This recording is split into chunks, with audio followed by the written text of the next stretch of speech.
ఈరోజు నేను స్కూల్ నుంచి ఇంటికి రిటర్న్ అయ్యేటప్పుడు ఎక్కడ చూసిన రోడ్లన్నీ కూడా పిల్లలు చదువుకున్నటువంటి పేపర్స్ అంటే వాళ్ళ యొక్క మెటీరియల్స్ చింపి రోడ్ అంతా పడేశారు.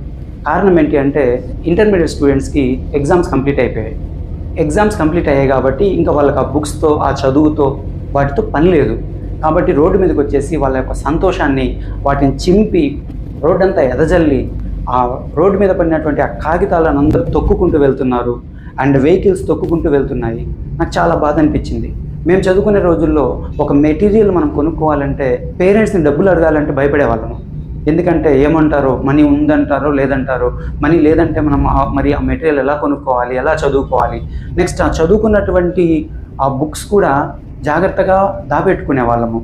అంటే నెక్స్ట్ ఇది మా ఇంటర్మీడియట్ బుక్స్, ఇది మా 10th క్లాస్ బుక్స్, ఇవి ఈ డిగ్రీలో చదువుకున్నటువంటి బుక్స్, ఫ్యూచర్లో ఎవరికైనా అవసరం ఉంటే ఆ బుక్స్ ఇచ్చేవాళ్ళం.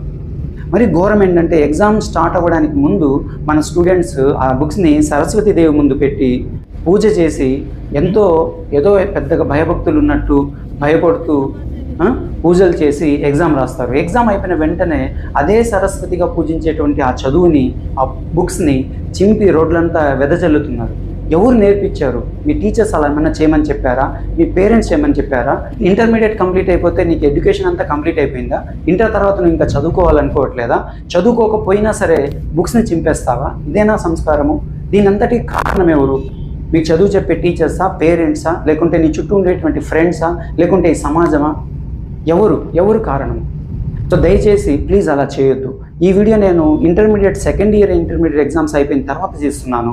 కనీసం 10th క్లాస్ స్టూడెంట్స్ అయినా సరే మార్పు రావాలనేటువంటి ఉద్దేశంతో ఈ మాటలు చెప్తున్నాను.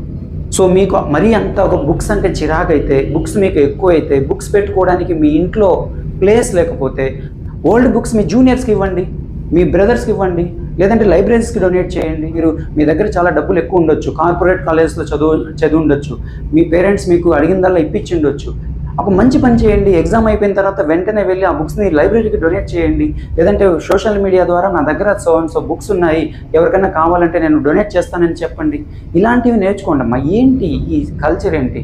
కొంతమంది స్టూడెంట్స్ అయితే వాళ్ళు చదువుకున్నటువంటి స్కూల్లోనే బెంచ్లు విరగొట్టడము, ఫ్యాన్లు విరగొట్టడము, ఇలాంటివన్నీ చూస్తున్నాము. వీటన్నిటికి కారణం ఎవరు అంటే స్టూడెంట్స్ కాదు, రియల్గా టీచర్సే, వాళ్ళకి చదివి చెప్పినటువంటి టీచర్సే.